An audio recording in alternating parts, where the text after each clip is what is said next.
इंद्रायणीचं पसायदान. 17 February. सत्य अमर असतं. लेखक डॉक्टर संतोष मोतीराम मुळावकर. अभिवाचक अमेया संतोष मुळावकर. ज्ञानाला कोणताही अंतिम बिंदू नसतो.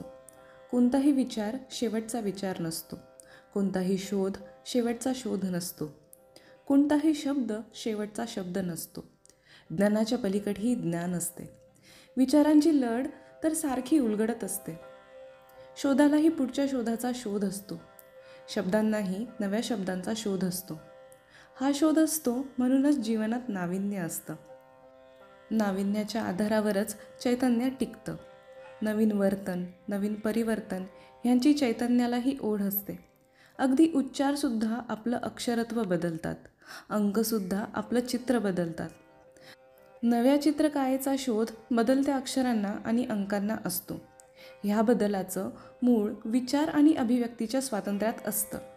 विचार आणि अभिव्यक्तीचं स्वातंत्र्य नसतं तर आपण अश्मयुगातच राहिलो असतो. पण ही बाब अनेकांना कळत नाही. असे न कळणारे लोक लेखक झाले की मोठी पंचाईत होते. अर्थात ह्या लोकांना लेखनातलं काहीही कळत नसतं. ढसाठी लागणारी किरकोळ पात्रताही त्यांच्याजवळ नसते. पण 5 पुस्तकं समोर ठेवून 6वं पुस्तक ते लिहित असतात. हे 6वं पुस्तक लिहिणाऱ्यांचा तोराही मोठा वेगळा असतो. आधीची 5 पुस्तकं ही आपल्या 6व्या पुस्तकाची अपत्य आहेत अशी त्यांची जाहिरात नेहमीचीच असते. जाहिरात खोटी असली तरी ती खरी ठरत जाते. या जाहिरातीमुळं अगदी छद्म लेखनाच्या बळावर सुद्धा या छद्म लेखकांना नको तितकी प्रसिद्धी मिळत जाते. प्रसिद्धीपाठोपाठ सत्ताही मिळते.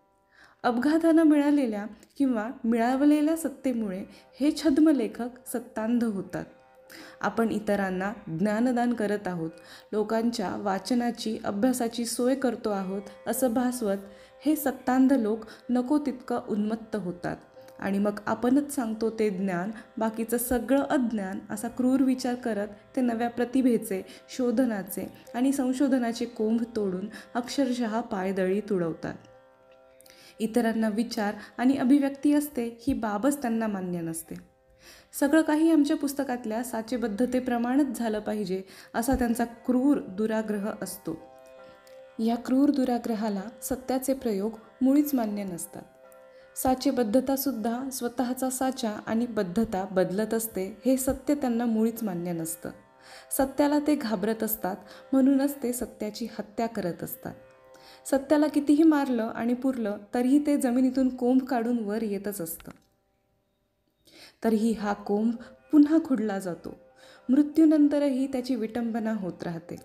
नव्यानं घडत राहणारा हा इतिहासही तसाच जुना असतो.